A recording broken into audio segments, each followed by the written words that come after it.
Bapak, Ibu, dan Saudara yang dikasihi Tuhan Yesus, selamat pagi, selamat berjumpa kembali dalam program Reba, Renungan Pagi GKJ Minomartani.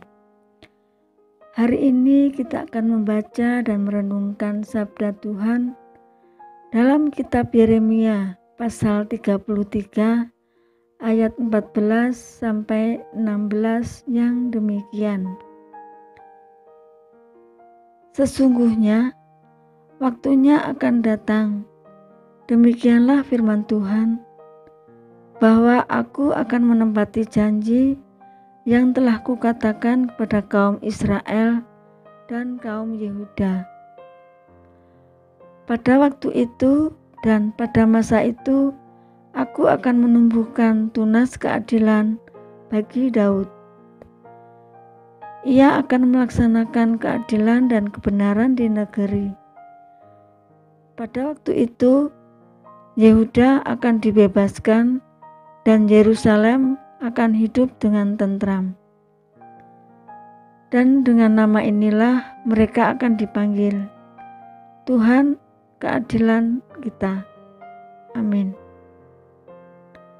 Tema renungan saat ini adalah selalu ada harapan baru. Bapak, Ibu, dan Saudara yang dikasihi Tuhan, dikisahkan pada pasal 33 bahwa Nabi Yeremia mendapat firman Tuhan untuk kedua kalinya. Firman Tuhan itu berisikan tentang nubuat-nubuat keselamatan. Secara khusus, sebenarnya nubuat-nubuat keselamatan juga telah dikisahkan sebelumnya, yakni mulai pasal 30. Jadi pasal 30 sampai 33 dalam kitab Yeremia berisikan tentang nubuat-nubuat keselamatan. Nubuat keselamatan ini merujuk pada pemulihan yang akan terjadi untuk Yehuda dan Yerusalem. Hal ini dikarenakan pada saat itu wilayah tersebut mendapat serangan dari tentara musuh, yakni tentara Babel.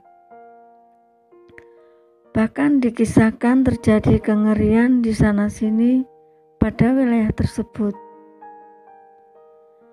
Di tengah-tengah situasi yang tidak menentu, tidak karuan, janji Tuhan datang kepada umat melalui Yeremia bahwa Tuhan akan menumbuhkan tunas keadilan dan kebenaran bagi Daud. Ia akan melaksanakan keadilan dan kebenaran di negeri. Tunas keadilan dan kebenaran di sini merujuk pada nubuat akan kedatangan raja yang ideal dari keturunan Daud yang akan memerintah dengan adil dan bijaksana, yang mana pada waktu itu Yehuda akan dibebaskan dan Yerusalem akan hidup dengan tentram.